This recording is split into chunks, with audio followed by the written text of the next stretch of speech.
All right, what's happening, people? In today's video, I am going to talk all things setting up for value add real estate. So keep in mind that there's really two types of real estate you can do. There is turnkey, okay, turnkey real estate, and then there's what you consider value add real estate, okay? Now, the difference between the two is that turnkey real estate is real estate where you basically take a property that somebody has already improved to some level, and then you purchase that and you basically put a renter or renters in that property. That could be a short-term rental, that could be a mid-term rental, that could be a long-term rental. It can be any of these things, right? So when you do this, the problem is that the improvements were made over here, which means when you buy this actual asset, you're going to be paying fair market value. And because you're paying fair market value, you're not going to be able to squeeze a lot of value out of the asset itself. So effectively what ends up happening here is that the person to the left, the person over here who did the work, is going to make the money. And let's look at an example. Let's say that they bought the home for $300K. They put in $150K. So their all-in basis is $450 plus, let's say, $30K in hold costs. And so they're all in for $480, okay? And then they went and sold this home to you for, let's say, $550, and they have some profit that they've made, but the $550 is at fair market value because you got an appraisal and a bank loan. Now, when you do this, you basically paid $550 for something that's worth $550. And there's nothing wrong with that. It's not like you overpaid it, right? But there's no inherent value here. And so what most people need to do, right, is they need to buy an asset. They need to find an asset that they can buy for $400. They can put in $30K and it can be worth $500 over here. This is the value add, right? Let's put this in here, value add. Now, this requires work and money, right? It requires you to actually do some work in the process, and it requires you to put some money in to get a true value add asset. Now, in the second model here, right, we talked about turnkey, how this works and how the value add works.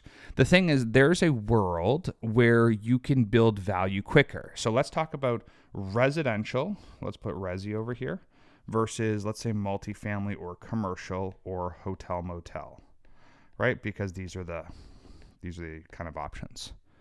Now, in the residential world, everything's on a CMA or comparable market analysis, which is a price per square foot.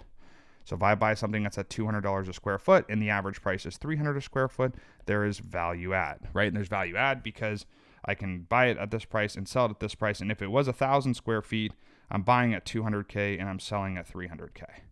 There's value add in that. Now, that's based on price per square foot. It's based on finishes, design, square footage, price per square foot, how good it looks, all those different factors.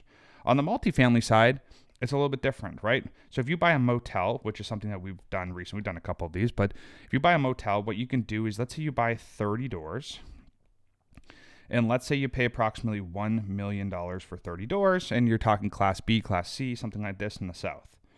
This is approximately $33K per door. Hopefully my math is right. This asset, okay, when you bought it at $33 a door, the goal is how high can you raise the price per door. So you go from 33 up to 60 or up to 90 or whatever it is per door. That's how the math works. Now, in order to get the value of a commercial property up, you have to do something that's very different. You have to get the NOI, the net operating income, to go up. The reason you need the NOI to go up is you divide it by, you divide it by a cap rate, and a cap rate is a fraction. So it could be 0.08, 0.07, 0.09. These are examples of cap rates as a percentage, right? So a 9 cap, 8 cap, 7 cap. If you raise your net operating income, you will have a higher valuation, okay? So if we use a calculator here, I'll pull up my calculator to make it really simple. And we'll say, let's just say we have $100,000 in NOI, okay? And let's say we have an 8 cap. So we take our 100,000 and we divide it by 0.08. That's 1.25 million. So let's assume we're at an 8 cap. So if I have 100K in NOI at an 8 cap, it's worth 1.25 million. The question is how do I raise the value? Well, the cap rate is generally not changing when you take it to the bank because they're set somewhat based on the type of asset, the location, and things like this. And so the only way to raise this, if this number is fixed, The only way you can raise this is by having your net operating income go up. So let's take an example of 150K NOI. So let's put that in the calculator again here. At 150K in NOI, you do the same math. So you take in 150,000 divided by 0.08, and you have yourself 1.875 million. This is how you build value in the multifamily commercial short-term rental space. So if I buy a motel and I value add the motel, I get these numbers, okay? Now, originally it was worth 1.25, now it's worth 1.875. Now, the cool thing is there's a BRRRR strategy. Let's just talk about that really quickly, right? So the BRRR, buy, rehab, renovate, rent, right? This strategy allows you to buy something for 200, put in 100, and it'd be worth 400, right? So you're all in for 300, but it's worth 400. 75% of this is 300K. So you put in 200 to buy it. You put in 100K in renovation, so you're all in for 300. We'll simplify this, but it's worth 400 when you're done, and they'll let you take out 75%, so you get 300 out. That gets you the 200 plus the 100, gets all your money back out, and you have an asset that you get to keep. That's the BRRRR. This is on the residential side. On the commercial side, what ends up happening is something similar, right? So you buy the asset for $1 million, right? And if, let's just say it's at an 8 cap, let's use our example from before. So if we want to go the other way, we could figure out what our net operating income was. So you could take your $1 million and you could multiply it by 0.08, which should be 80K NOI, right? If I keep my cap rate the same and I want to make it worth more, I need to raise the NOI. So if I can get the NOI to 150, let's say, by value adding it, let's say we put in 300K total to get the NOI up, okay?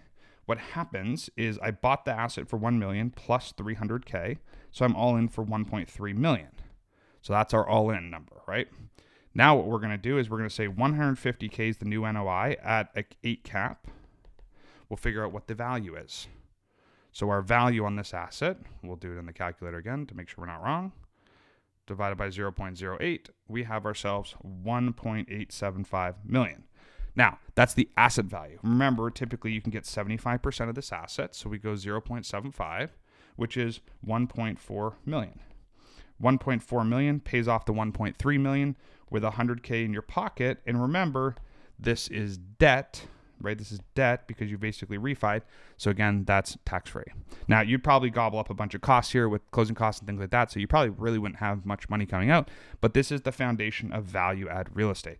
So the next time you want to buy something that's a short-term rental, a mid-term rental, a long-term rental, multifamily, a hotel, whatever it is that you want to buy, try to figure out if you can do this process. It takes more energy, but it works a lot better. So hopefully that's helpful. If you have questions, drop in the comments below.